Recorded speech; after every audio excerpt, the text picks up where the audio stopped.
The 70s were a crazy time.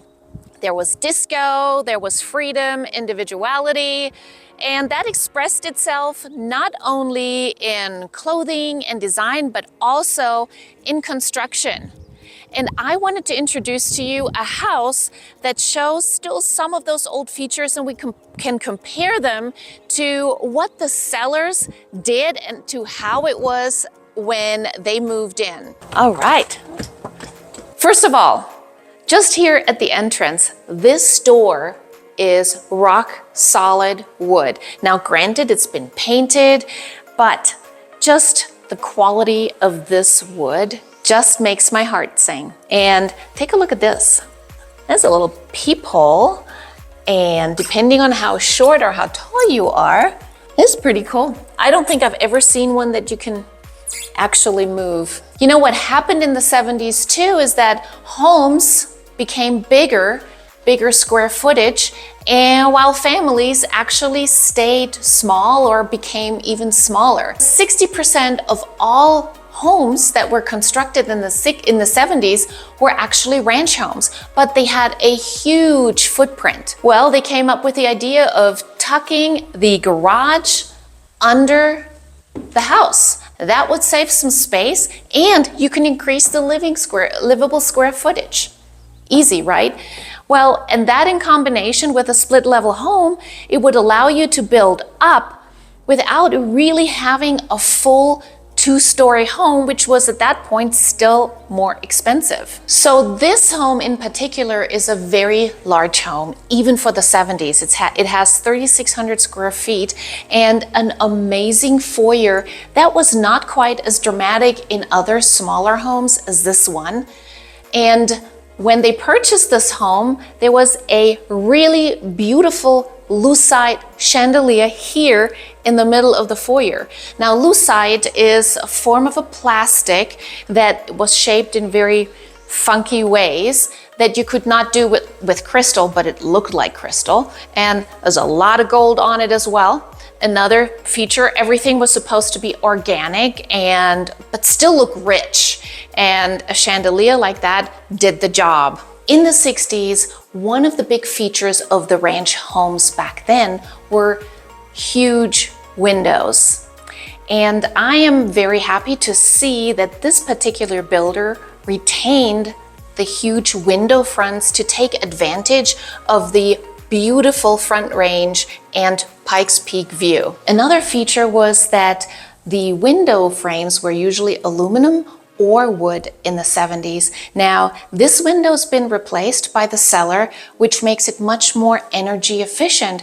But like here, the wood windows from that era are still in place and they're still doing an awesome job.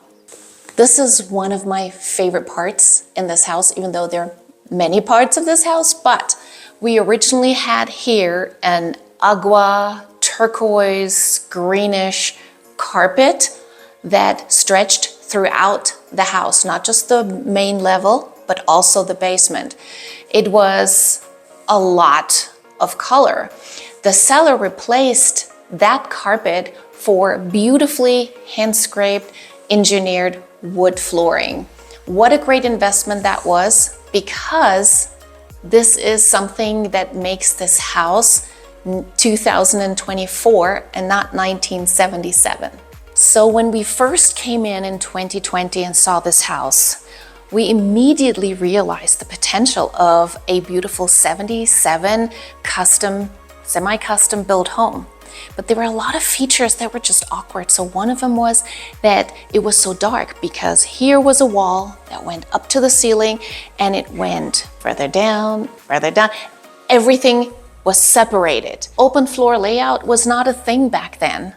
However, my seller took the wall down, and I mean, come on, it gives the whole layout a completely different flair. And over here, we had what I call a floating banister, a random piece of banister that went from here to the wall. I guess it was a visual separator, but it was kind of awkward as well. The kitchen was also original, which is always interesting as a realtor to walk into a time warp like that. But that they had a separate pantry in the kitchen, That was unique for even back in those days. And the color of the cabinets was this natural dark brown. It's very rich, but it also makes your kitchen very, very dark. So the seller had the kitchen cabinets painted. You know, in the 70s, they went away from custom built cabinets that would be built into the kitchen, and they went to prefabricated cabinets.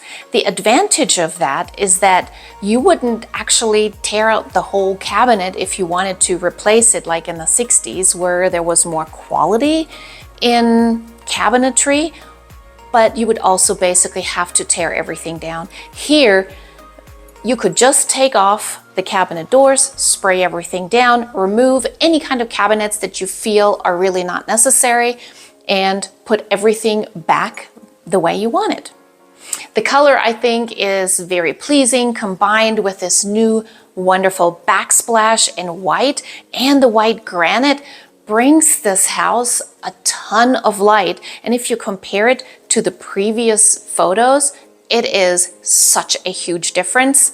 Updating this kitchen also took a little bit of brain power, because here was the range and the oven. One of the reasons why they moved the range over there is it just wasn't practical here, for one thing, and it wasn't safe because it had cabinets down to here, which did not only make this kitchen even darker. Remember, there was a wall over there. You have cabinets down to here. I guess it was an attempt to somewhat of an open floor layout, which I guess it kind of worked for back then, but this seller really needed to make a change. So all the cabinets were taken out, were removed, and the range was moved from here to there, making this a really awesome work space and countertop for entertaining. And I know I've mentioned it before, the windows, but I want to mention it again because the windows are amazing. They allow for not only so much light, but also the view to these beautiful mountains. What makes this even better, as I mentioned before, the wall that was here went to here and kept all the light in this front room and did not let anything go to the back of the house. So that's changed, which makes a really beautifully bright home. Take a look at the primary bedroom, where you have a walkout and not just a big window. I mean, come on, you can picture yourself sitting right there, sipping a cup of coffee in the morning or watching the sun go down. Fireplaces. Yes, there is a trend with fireplaces as well, especially in the 70s. So here you had some very interesting shapes, some very geometric shapes that you didn't have before. It was just a much smaller contained area, but now it's about making a statement.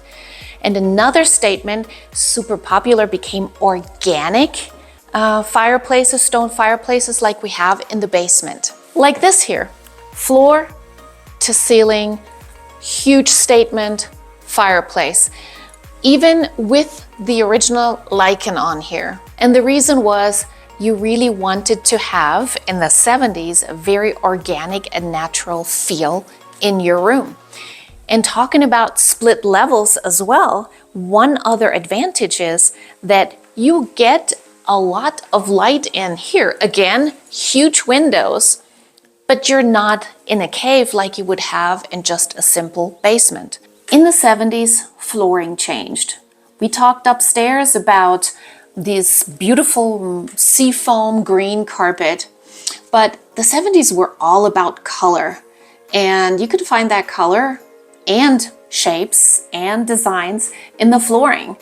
And this is one of the original linoleums that the seller kept. It's located in the laundry room, and I am in love. This is one of the original bathrooms. Color. Did I promise too much? I'm very torn whether these bathrooms should go or should stay. They're kind of a part of our history and what we did and liked back then. I know, we all would like a new fashionable bathroom, but there's something to be said about those days. I love history and I love to live history, and these homes provide the perfect opportunity for me to see how the 70s were. Even though I was a part of it, I just can't quite remember. I also love it when homeowners, when they remodel a home out of the 70s or the 60s, actually retain some of that history, some of that character that these homes had, and not just remodel something, paint everything gray and call it good. This owner here is the perfect example for that. Very carefully restored or remodeled this home. If you'd like to know more about this home, please contact me and subscribe or click the like button to not miss any of our other videos.